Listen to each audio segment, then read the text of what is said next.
Volodymyr Zelensky শেষ পর্যন্ত পরিস্থিতি সামলে উঠতে পারবেন কিনা তা একটা বড় প্রশ্ন হয়ে সামনে দেখা দিয়েছে। না, রাশিয়ার সঙ্গে যুদ্ধের কথা বলছি না, কিংবা কোনো জোট গঠন করা বা ইউক্রেনকে কোনো জোটে নিয়ে যাওয়ার জন্য আন্তর্জাতিক কূটনীতির তৎপরতার কথা বলছি না। সুপ্রিয় দর্শক, বলছি ইউক্রেনের ভেতরে যে বিক্ষোভ শুরু হয়েছে এবং বিশেষ করে তরুণরা যে রাজপথে নেমে পরিস্থিতিকে উত্তাল করে তুলছে, এটিকে কিভাবে সামলাবেন জেলেনস্কি, সেটাই এখন একটা বড় দেখার বিষয়। আসসালামু আলাইকুম, শুভেচ্ছা জানবেন সুপ্রিয় দর্শক। আমি আনোয়ার সাদি আপনাদের স্বাগত জানাচ্ছি। ইউক্রেনের ভেতরে আন্দোলন শুরু হয়েছে, বিক্ষোভ শুরু হয়েছে। শুধুমাত্র কিয়েভে নয়, বেশ কয়েকটি শহরে মানুষজন রাস্তায় নেমে গেছে এবং তারা প্রতিবাদ জানাচ্ছে। কি প্রতিবাদ? প্রতিবাদ হলো যে সে দেশের প্রতিরক্ষা মন্ত্রী মিখাইলো ফেদোরভকে বরখাস্ত করেছেন জেলেনস্কি, এই বরখাস্তের প্রতিবাদে। তারা রাজপথে যে স্লোগান দিচ্ছেন সেই স্লোগান হলো যে ফেদোরভের হাত ছেড়ো না, বিজয় নস্যাৎ করো না।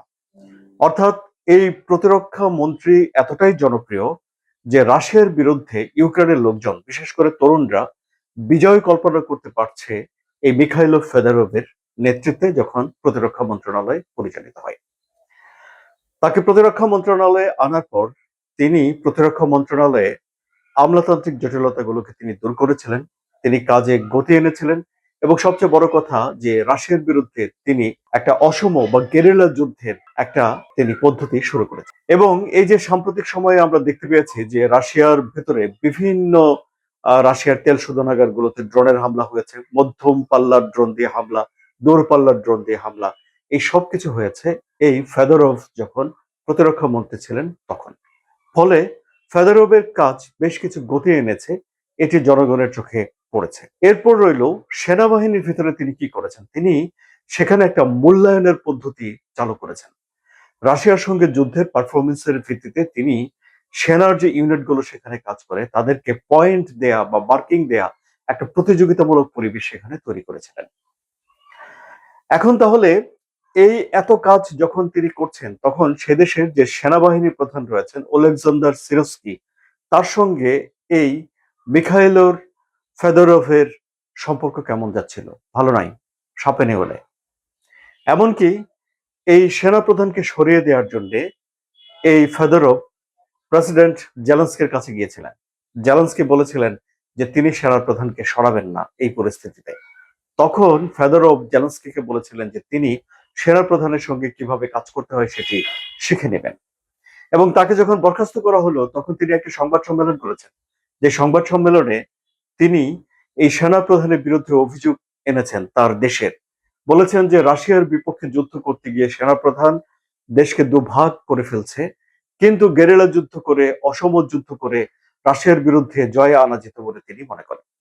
সুতরাং দেখা যাচ্ছে যে এই প্রতিরক্ষা মন্ত্রীকে সরিয়ে দেয়া শুধুমাত্র সরিয়ে দিয়ে একটা রুটিন সরকারের রদবদল নয়, সেখানে সে দেশের সেনাবাহিনী প্রধান এবং প্রতিরক্ষা মন্ত্রীর ভেতরে একটা বড় ধরনের ক্ল্যাশ ছিল। সেই ক্ল্যাশ রাশিয়ার সঙ্গে যুদ্ধ পরিচালনা করার নীতি নিয়েছিল, উপায় নিয়েছিল। এবং জনপ্রিয়তার দৌড়ে দেখা গেল যে এই প্রতিরক্ষা মন্ত্রী মাত্র ৩৫ বছর যার বয়স, তিনি অনেকখানি এগিয়েছিলেন। তিনি এর আগেও আরো নানা ধরনের কাজ করেছেন, মানে এই প্রতিরক্ষা বিষয়ক কাজগুলো করেছেন এবং তিনি সব কাজগুলো করে তরুণদের কাছে ব্যাপকভাবে জনপ্রিয় হয়ে উঠেছেন। এখন ইউক্রেনের প্রেসিডেন্ট ভলোদিমির জেলেনস্কি তার প্রতিরক্ষা মন্ত্রীকে কেন বরখাস্ত করলেন সে বিষয়ে তিনি বিস্তারিত বা সুস্পষ্ট কোনো ব্যাখ্যা এখনো জাতির সামনে হাজির করেননি। এখন যখন আন্দোলন শুরু হয়েছে তখন ডেফিনেটলি সে দেশের প্রেসিডেন্টকে একটা ব্যাখ্যা নিয়ে জনগণের সামনে হাজির হতে হবে এই আন্দোলনকে ঠান্ডা করার জন্য।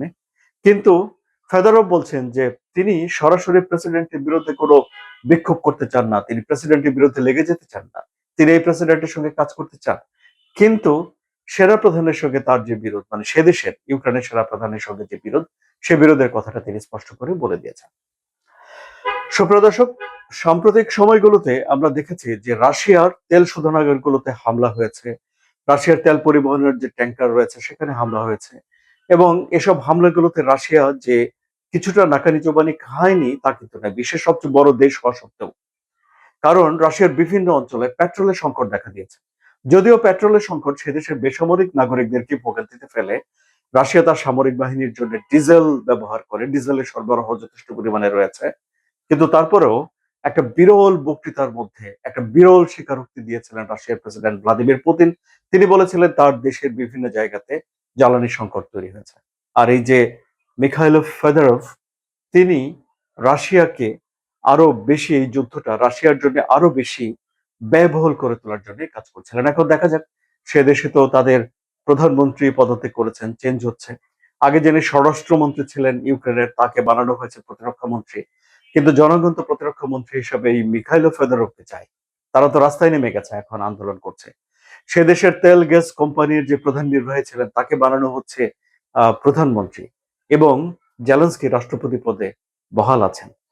এখন জেলেনস্কি তার দেশের ভেতরে যে এত অনৈক্য, এত বিভেদ, গ্রুপিং, সিন্ডিকেট, দুর্নীতি, এসব বিষয়গুলো কি তিনি সামলাবেন, নাকি তিনি রাশিয়াকে সামলে যুদ্ধটা শেষ করে একটা সম্মানজনক চুক্তিতে পৌঁছাবেন, সেটা বড় প্রশ্ন হয়ে দেখা দিয়েছে।